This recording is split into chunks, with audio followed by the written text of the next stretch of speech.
ദുബായിലെ ഗതാഗത രംഗത്ത് ഈ വർഷം വിപ്ലവകരമായ മാറ്റങ്ങൾ വരുന്നു.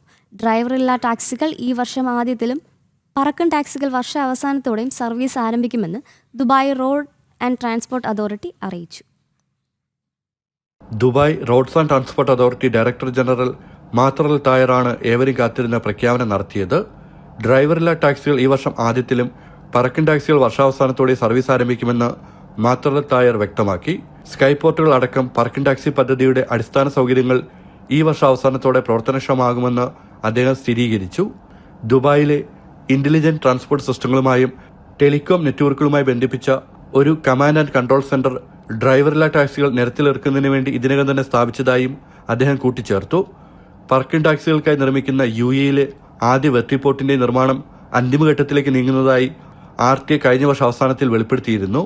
ദുബായിൽ ഡ്രൈവറില്ലാ വാഹനങ്ങളെ നിയന്ത്രിക്കുന്ന ഓപ്പറേഷൻസ് ആൻഡ് കൺട്രോൾ സെന്റർ കഴിഞ്ഞ ആഴ്ചയാണ് തുറന്നത്. അപ്പോളോ ഗോ പാർക്ക് എന്ന പേരിൽ ദുബായ് സയൻസ് പാർക്കിലാണ് കൺട്രോൾ സെന്റർ പ്രവർത്തനം ആരംഭിച്ചത്. ജനം, ദുബായ്.